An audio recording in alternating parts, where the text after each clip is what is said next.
حضرت یحیی ابن معاذ رحمت الله تعالی علیہ فرمائی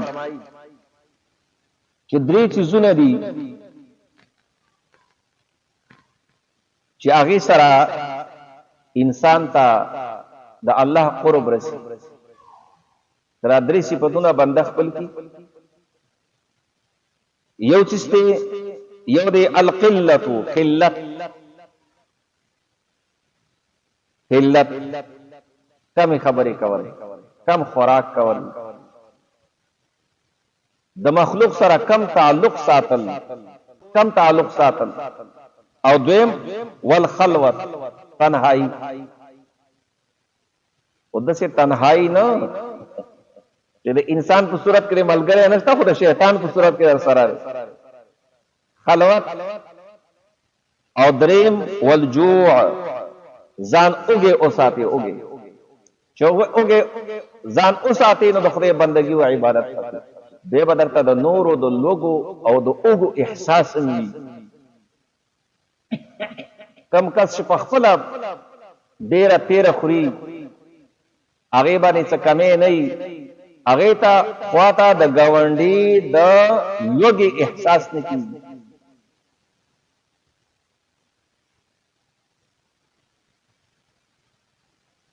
او یو بل قول دی هغه ذکر کومه چې ډېر د یېرې دی.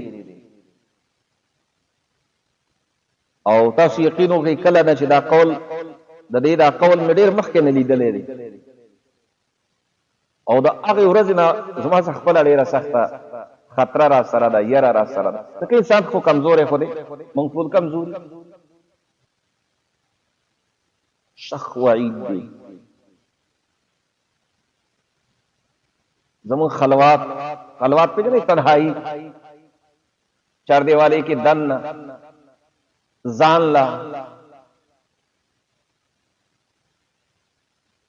هغه زندگی الته گناہ، الته نامناسب کار، غلط کار، گناہ کار، د اغینا د بچ کېدو دپاره د حضرت یحیی ابن معاذ رازی واعظ رحمت الله تعالی علیہ کم قول چې دی نو دا ډیره مؤثر ترین نسخه ده.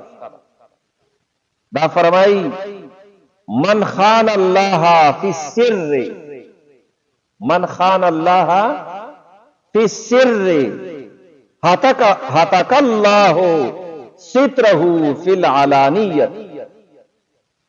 چا چې د الله سره په خلوت کې خیانت وکړي، چا تنهایی زندگی کی د خدای سره خیانت وکړو، چا په پټه باندې د خدای حرمات مات کړو، چا په غلا باندې په ستر کې په پرده کې د خدای احکامات پایمال کړو. اخرت خو اخرت دی، اخرت خو اخرت دی، داغه حساب کتاب خو بکیږي. او دا فرمائی فتک اللہ سترہ فی العلانیت، اللہ با د پردہ پخکارا بانے اخلے، دا با پخکارا دی عزتش. دیرو خلقو کپڑے اچولی ری خواغا لغل لی، دیرو خزو پسر بانے پڑونی و برقشتا خواغی لغلی ری. اگه سبب سدے، داغی وجہ صدا، داغی وجہ دادا چا غی پا غلا باندی پا پٹا باندی خلواتو کی تنہائی کی اگر اللہ احکام ماتی. نو چکل یو انسان مومن بندہ پا پٹا کی دا اللہ دا احکاماتو دا شریعت دا قوانینو احترام نکی اگا ماتی، ربی کریم اگا خارا بی عزت. اللہ تعالی دی منگتا صلا دین باندې د عمل کولو توفیق راکړي، او په پټو پخکاره دی الله پاک منګه د رب د خیانت نه په امن کې اوساتي. واخر دعوانا ان الحمد